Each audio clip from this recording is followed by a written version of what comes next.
आप बचपन से ये सुनते और देखते आ रहे हैं कि हमारी पृथ्वी का एक चांद है, लेकिन क्या हो अगर मैं कहूँ कि ऐसा बिल्कुल भी सच नहीं है। हमारी पृथ्वी के पास एक नहीं बल्कि दो चांद है, और ऐसा मैं नहीं बल्कि वैज्ञानिकों का कहना है। अब शायद आपके मन में एक सवाल आ सकता है कि अगर हमारे पृथ्वी के पास दो चांद है तो वह आसमान में दिखाई क्यों नहीं देता। आज के इस वीडियो में हम आपको इस नए खोजे गए चांद के बारे में बताने वाले हैं। सिर्फ इतना ही नहीं, हम आपको वैज्ञानिकों द्वारा डेवलप किए गए एक नए तरीके के बारे में भी बताने वाले हैं, जिसके जरिए ब्रह्मांड में हैबिटेबल प्लेनेट को ढूंढना अब और भी ज़्यादा आसान हो जाएगा। ये वीडियो बहुत ही ज़्यादा इंटरेस्टिंग होने वाला है, इसलिए वीडियो को लास्ट तक जरूर देखिए। जिस चांद को आप रात के आसमान में देखते हैं उसकी इंफॉर्मेशन करीब 4.5 अरब साल पहले एक बहुत बड़े धमाके से हुई थी। इस धमाके में एक मंगल ग्रह के साइज का प्लेनेट हमारी पृथ्वी से आकर टकरा गया था। क्या आप जानते हैं कि उस प्लेनेट का नाम क्या था? तो हमें कमेंट करके बताइए। इन दोनों प्लेनेट के टकराव से निकलने वाले मैटर से हमारा चांद बना था। यह चांद तो हमारे साथ अरबों सालों से है, लेकिन आपको जानकर हैरानी होगी कि वैज्ञानिकों ने एक ऐसे ऑब्जेक्ट को ढूंढा है जो हमारी पृथ्वी का चक्कर लगा रहा है। 2023 W13 नाम का यह उल्कापिंड हमारी पृथ्वी का चक्कर 100 BC से लगा रहा है, और वैज्ञानिक इसे आजीमून कैटेगरी के ऑब्जेक्ट में रखते हैं। कवासी शब्द का इस्तेमाल ऐसे ऑब्जेक्ट को डिफाइन करने के लिए किया जाता है जो या तो स्टेबल ना हो या फिर परफेक्ट ना हो। पृथ्वी का यह क्वालिटी चांद की कैटेगरी में आता है, लेकिन इसे पूरी तरीके से चांद कहना भी सही नहीं होगा। ऐसा इसलिए क्योंकि यह चांद मुख्य रूप से हमारी पृथ्वी का नहीं बल्कि सूर्य का चक्कर लगाता है। वैज्ञानिक ऐसा बताते हैं कि यह उल्कापिंड भी बाकी उल्कापिंडों की तरह काइपर बेल्ट या फिर क्लाउडर में सिस्टम से आया होगा। इसका मुख्य ऑर्बिट सूर्य के अराउंड है, लेकिन पृथ्वी के ग्रेविटेशनल पुल की वजह से यह पृथ्वी के साथ भी लॉक हो जाता है, जिससे यह अब पृथ्वी का भी चक्कर लगा रहा है। वैज्ञानिक ऐसा बताते हैं कि इसका साइज 10 मीटर से 15 मीटर है, जो किसी भी टेलीस्कोप से देखने के लिए एक बहुत ही छोटा साइज है। भले ही हम इसको पृथ्वी से ना देख पाए, लेकिन ऐसे किसी ऑब्जेक्ट का पृथ्वी के आसपास मौजूद होना वैज्ञानिकों के लिए काफ़ी लाभदायक होगा। इन ऑब्जेक्ट के जरिए वैज्ञानिक न सिर्फ सोलर सिस्टम की हिस्ट्री के बारे में स्टडी कर पाते हैं, बल्कि फ्यूचर में होने वाली स्पेस एक्सप्लोरेशन मिशन में होने वाली दिक्कतों को भी समझ पाते हैं।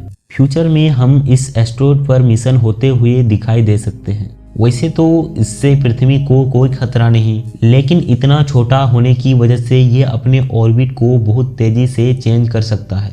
ऐसा होने से हमारी पृथ्वी में आकर यह क्रैश भी हो सकता है, जिससे हमें एक मीडियम साइज का धमाका देखने को मिल सकता है। यह हमारी पृथ्वी को कितना नुकसान पहुंचाएगा, यह इस बात पर डिपेंड करता है कि यह पृथ्वी के किस एरिया में आकर क्रैश होगा।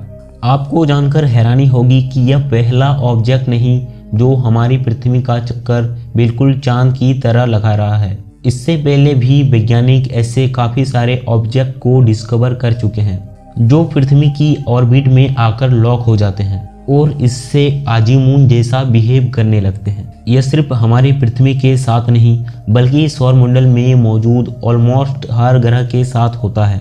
2023 में वैज्ञानिकों ने इस न्यूज को ब्रेक किया कि अब हमारे सौरमंडल का मून किंग बृहस्पति नहीं बल्कि शनि ग्रह है। आपको जानकर हैरानी होगी कि शनि ग्रह के पास 145 चांद है जो इसका चक्कर बहुत ही कॉम्प्लेक्स और बीट में लगाते हैं। इनमें से बहुत सारे चांद आपस में जुड़कर नए चांद की फॉर्मेशन कर लेते हैं, और कुछ चांद आकर शनि ग्रह से ही टकरा जाते हैं। ऐसा भी देखा जाता है कि कुछ चांद अपनी ऑर्बिट को बड़ा करते करते ग्रह के ग्रेविटेशनल पुल से ही बाहर हो जाते हैं और उसका चक्कर लगाना बंद कर देते हैं। कुछ ऐसा ही हमारी पृथ्वी के कावसी मून के साथ भी होगा। वैज्ञानिकों द्वारा किए गए कैलकुलेशन से पता चलता है कि फ्लूड 13 हमारे पृथ्वी का लगातार चक्कर नहीं लगाता रहेगा, बल्कि साल 3700 के आसपास यह पृथ्वी के पुल से बाहर हो जाएगा। हालांकि यह बात बिल्कुल सच है कि यह हमारे पृथ्वी का सबसे लंबे समय तक टिकने वाला बीज मून बन चुका है। भविष्य में इसका रिकॉर्ड किसी दूसरे उल्कापिंड भी तोड़ा जा सकता है। लेकिन ऐसा हो पाएगा या नहीं, इसे देखने के लिए हमें बहुत लंबे समय का इंतजार करना पड़ेगा। पिछले 30 सालों से वैज्ञानिक बहुत तेजी से अंतरिक्ष में नए ग्रहों की खोज कर रहे हैं। जैसे जैसे समय बीतता जा रहा है वैसे वैसे वैज्ञानिक ऐसी नई नई टेक्नोलॉजीज को इंट्रोड्यूस करता जा रहा है जिससे अच्छे ग्रहों को ढूंढा जा सके।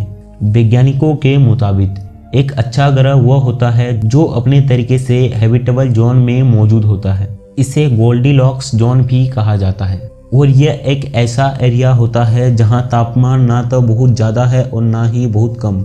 मीडियम तापमान होने की वजह से इस एरिया में पैदा होने वाले गृह जीवन के लिए बहुत ही ज़्यादा सूटेबल होगा। साथ ही हैबिटेबल जोन में मौजूद होने वाले ग्रहों में आमतौर पर पानी भारी मात्रा में पाया जाता है जो जीवन के लिए बहुत ही महत्वपूर्ण होता है। अभी तक वैज्ञानिक उन ग्रहों पर फोकस करते आए हैं जिन पर प्रचुर मात्रा में पानी मौजूद हो।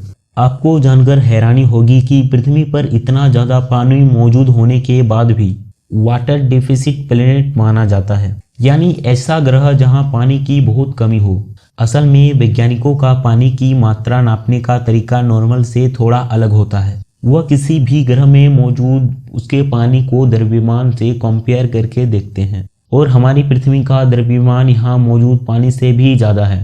जब हमारी पृथ्वी का इन्फॉर्मेशन हो रहा था तब सूरज से निकलने वाले रेडिएशन का अलग लेवल हुआ करता था। इन लेवल को फर्स्ट लाइन कहा जाता है। यह सुनने में भले ही कॉम्प्लिकेटेड लगे लेकिन इसका बेसिक कॉन्सेप्ट काफ़ी आसान है। जैसे जैसे आप सूर्य से दूर जाते हैं वैसे वैसे आपके लिए तापमान कम होता जाएगा। बस इसी तापमान के कम होने की वजह से वैज्ञानिकों ने अलग लेवल्स में बांट दिया है। हमारी पृथ्वी फर्स्ट लाइन के अंदर आती है, इसी वजह से यहाँ लिक्विड पानी मौजूद है। वीडियो देखने के लिए धन्यवाद। मिलते हैं अगले वीडियो में। चैनल पर नहीं आए हो तो वीडियो को लाइक करके चैनल को सब्सक्राइब कर दो।